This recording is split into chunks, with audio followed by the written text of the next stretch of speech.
इस 15 अगस्त का इंतजार मुझे अपने जीवन में पहली बार है। बहुत 15 अगस्त देखी मैंने, लेकिन इस 15 अगस्त का इंतजार मुझे बेसब्री से है। हर दिन जल्दी से जल्दी 15 अगस्त आए, यही मेरे सोच में है। आपको शायद नहीं पता है कि यह 15 अगस्त मुझ जैसे आदमी के लिए क्यों महत्वपूर्ण है राष्ट्र के लिए, लेकिन मेरा थॉट प्रोसेस जो है इसलिए जरूरी है। जिस आदमी को देश के दलालों ने अंग्रेजों से मिलकर के एक झूठी कहानी गढ़ी गई कि उनका प्लेन में एक्सीडेंट हो गया और वो मर गए, और ऐसे कागजों पे साइन किए जिसमें लिखा हुआ था Subhash Chandra Bose is a war criminal, इसे जिंदा मुर्दा हम ब्रिटिश साम्राज्य को सौंपेंगे, क्योंकि इस आदमी ने ब्रिटिश साम्राज्य के खिलाफ बिगुल बजा करके भारत की आजादी की घोषणा कर दी थी। इसलिए ट्रांसफर ऑफ पावर हुआ। सब लोगों ने खूब ढोल मजीरे पीटे। 19 साल तक प्रधानमंत्री रहे। उनकी बेटी को गूंगी गुड़िया कहा जा सकता था। लोग उसको ऐसे ही जानते थे कि इंदिरा गांधी तो गूंगी गुड़िया है, क्योंकि सारे कांग्रेसी ये कहते थे। लेकिन इंदिरा गांधी को प्रधानमंत्री बनाने के लिए एक 5 फीट के बहादुर आदमी को, जिसने सिर्फ राष्ट्र को आगे रखा, उस आदमी के दौर में 1965 में पाकिस्तान ने एक युद्ध लड़ा। भारत के अंदर बहुत सारे लोग उनके प्रधानमंत्री बनने से खुश नहीं थे, लेकिन भाग और सृष्टि जिसके भाग में जो लिख देती है उसे कोई मिटा नहीं सकता है। पाकिस्तान ने हमला किया। लोग समझ रहे थे कमजोर सा गरीब प्रधानमंत्री है, इसके पास तो कोट पहनने के लिए भी नहीं है। हमला करने के बाद वो ये समझ रहे थे कि ये तो इतना कमजोर है कि इसके पास तो पावर है ही नहीं।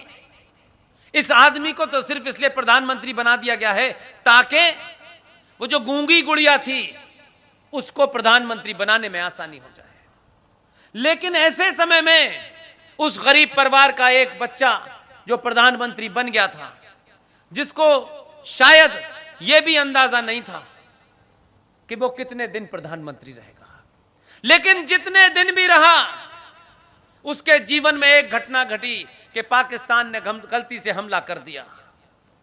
इतनी मार मारी कि यहां से बागा बॉर्डर से रगेते हुए हाजी पीर तक भारतीय सेनाओं ने पाकिस्तानी सेनाओं को मारा, और लाहौर के पास हाजी पीर तक भारतीय सेना घुस गई। उसने घोषणा कर दी कि फौज अब वापस नहीं आएगी, लाहौर में ही रहेगी।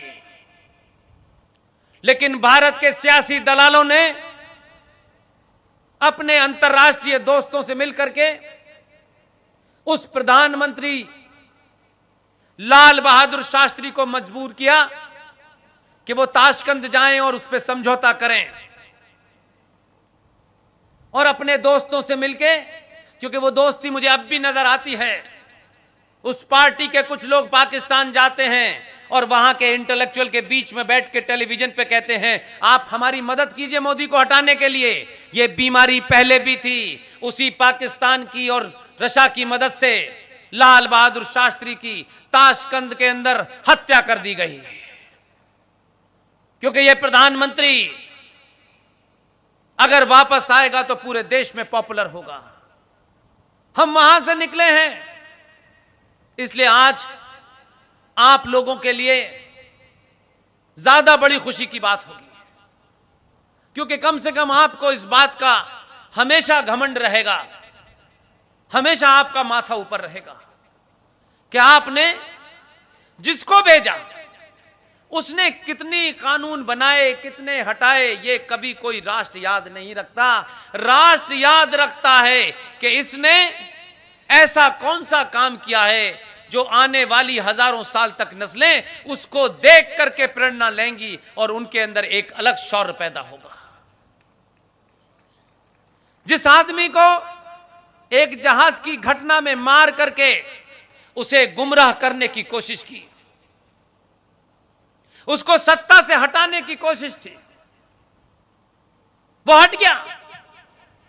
लेकिन ये मेरे और आपके भाग्य की बात है, जो लोग इस बात से दुखी रहते हैं हमारे जीवन में ये नहीं हुआ वो नहीं हुआ।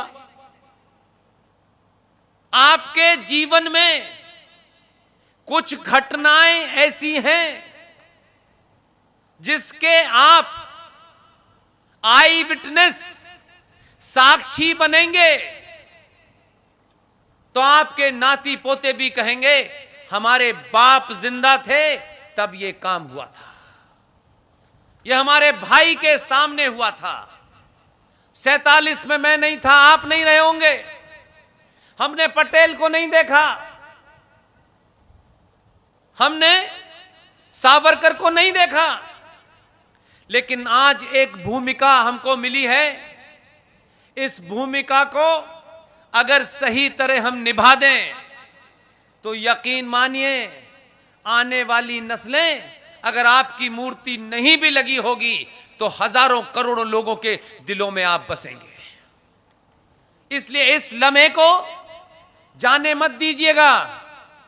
हमसे जो कुछ हो सकता है हम बिना किसी मांगे, बिना किसी शर्त के जिस दिन से इस काम को कर रहे हैं उसमें 3 ऐसी सफलताएं हैं कि अगर लगता है कि इस 135 करोड़ के देश में जहां करोड़ों समस्याएं हैं, जहां लालची स्वार्थी देश में लोग भरे पड़े हैं, अगर ये 3 घटनाएं हमने अपने जीवन में होते हुए देखी, उन घटनाओं के मूल में कहीं हमारा योगदान भी रहा, चाहे वो 1 डॉट बराबर भी रहा, तो भी ये शांति से मरने के लिए कम नहीं है।